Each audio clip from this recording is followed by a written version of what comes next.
Welcome to Strike Palm to Ask Buddha.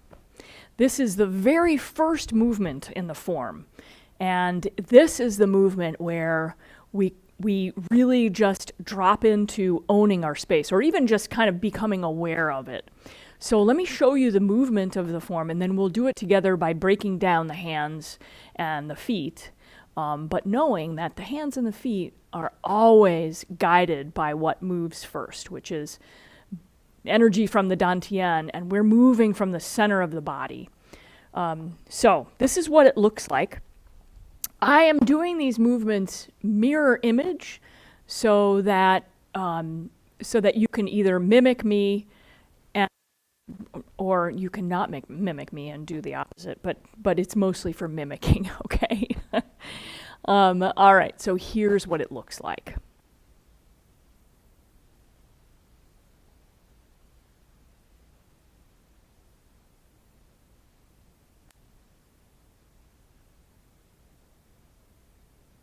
Okay, so that's strike palm. What I want to do is go over how we're moving in the qua and how that moves the feet first, because your footwork is really going to be important for your own balance. So as we begin, and again, I'm doing mirror image, so there's like 2% of the population where mirror image drives them insane. So I deeply apologize to those of you in that percentage. But as I talk through this, you'll know verbally where I'm going, even though it's not going to my right or my left, it's going to yours. So we're standing in Wuji posture, and we're comfortable and just kind of dropping into the structure of this and bringing some nice deep breathing.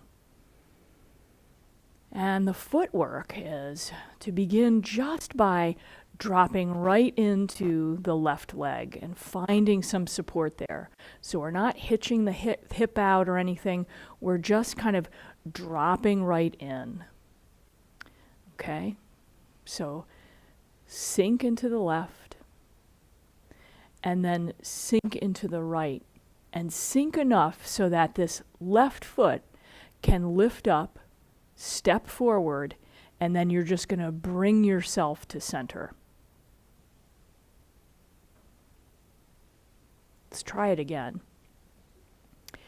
Sink to the left, sink to the right, lift the left foot, step forward, and then gently bring yourself forward. Okay? From the side, just so you know, when I'm stepping out, because sometimes it's hard to see, I'm not stepping out here.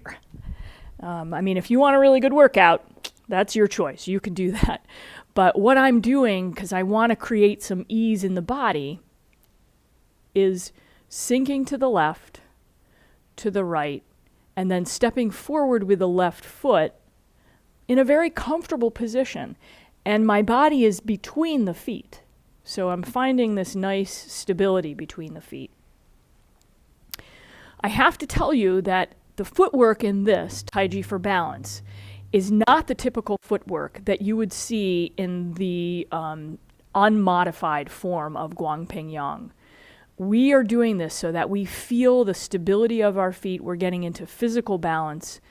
And that physical balance will go into the emotional balance and the mental balance, and kind of have all three of those.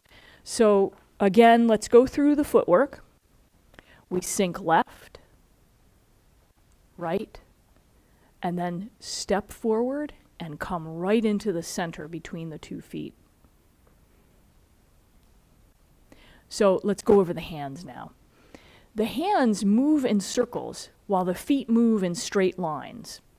So the first circle or spiral or even curve, you're just going to notice just a curve in all of these movements.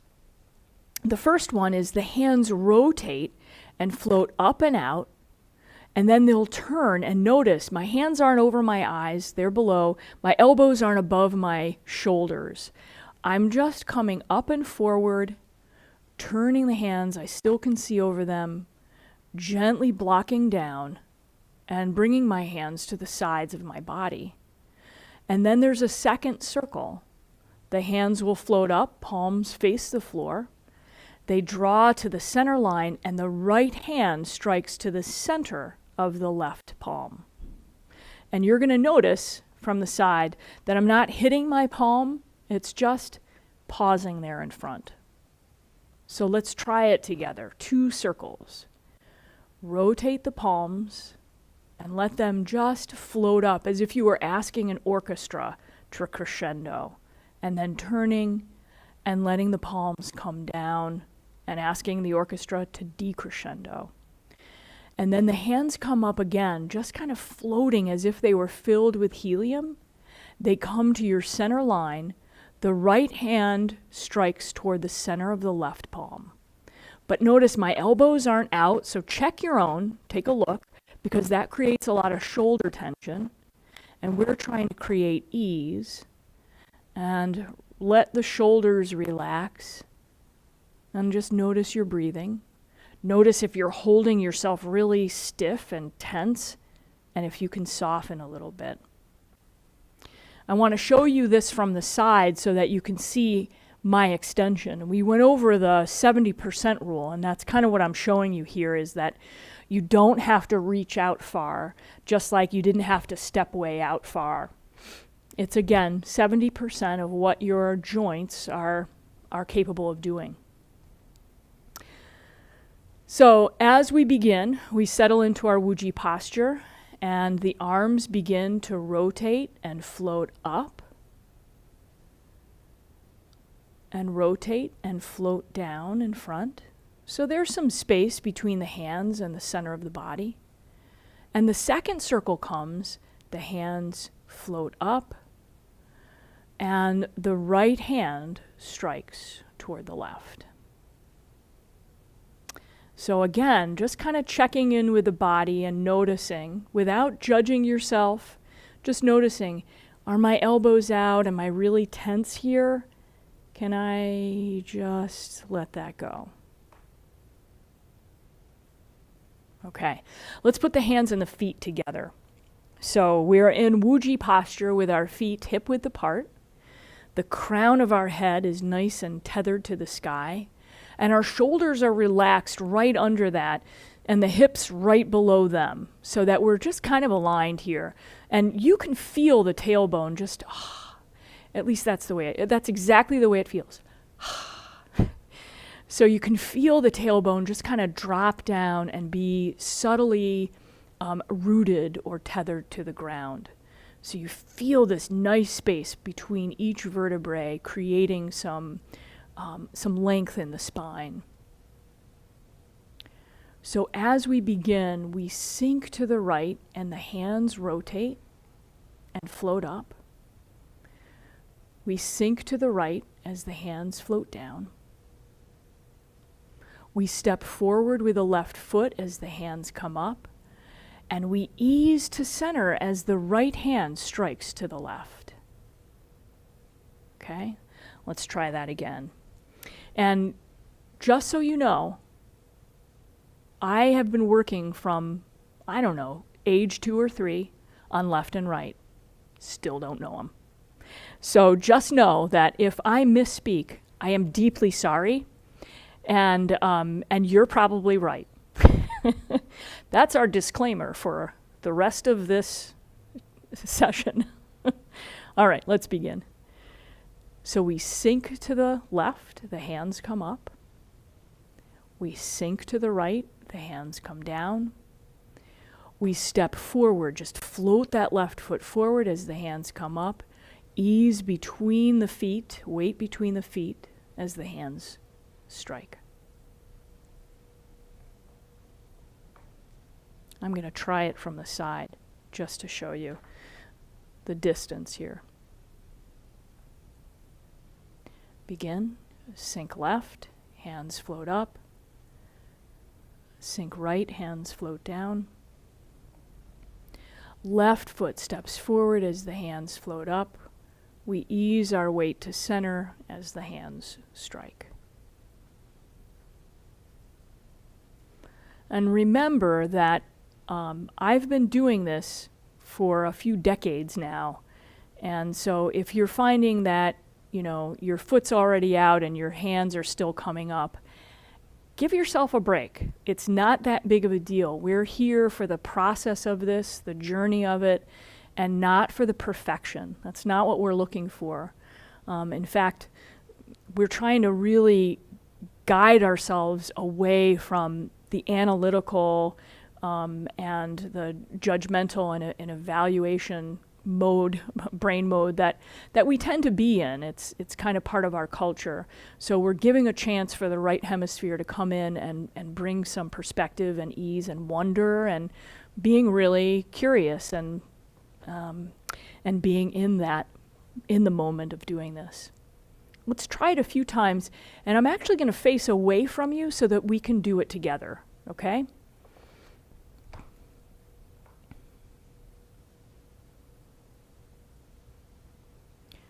So gently begin. Sink to the left and the hands float up. Sink to the right and the hands float down. The left foot floats forward as the hands come up, palms facing the floor.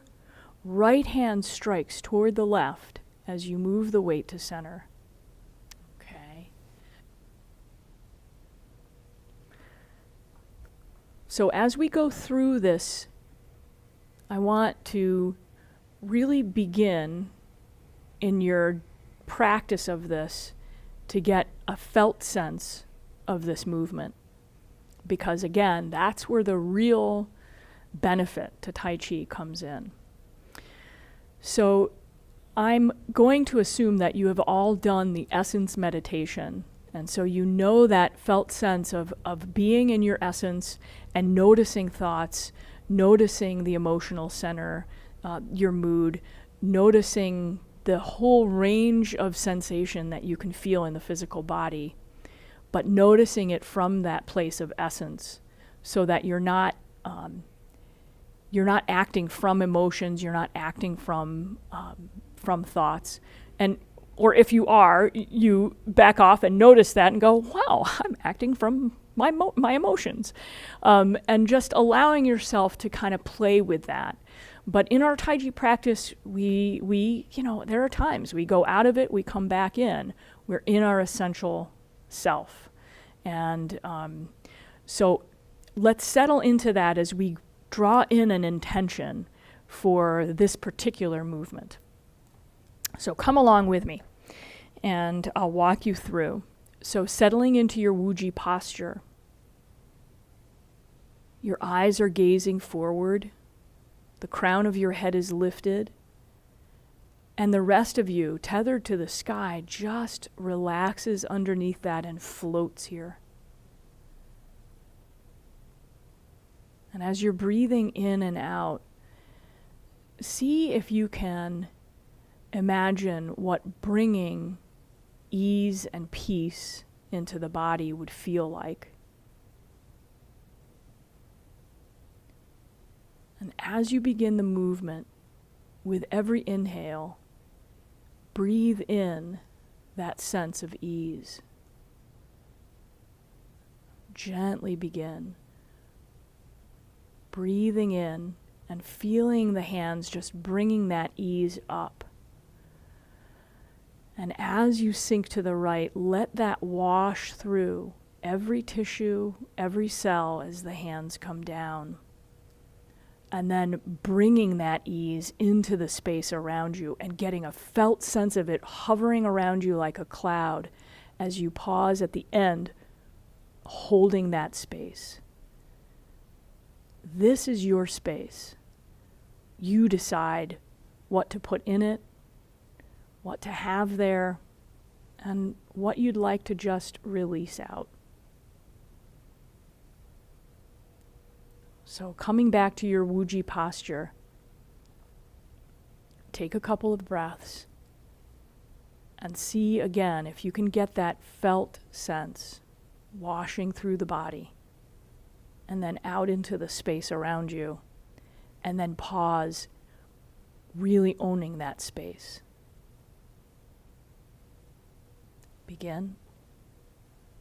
as you sink to the left, bringing up that ease, letting it move through every tissue, bone to the skin, top to the bottom, and then out into the space around you, feeling it in the back of the body, the front, sides, above and below. And just pause here for a moment, just sensing and allowing yourself to feel the space that you occupy.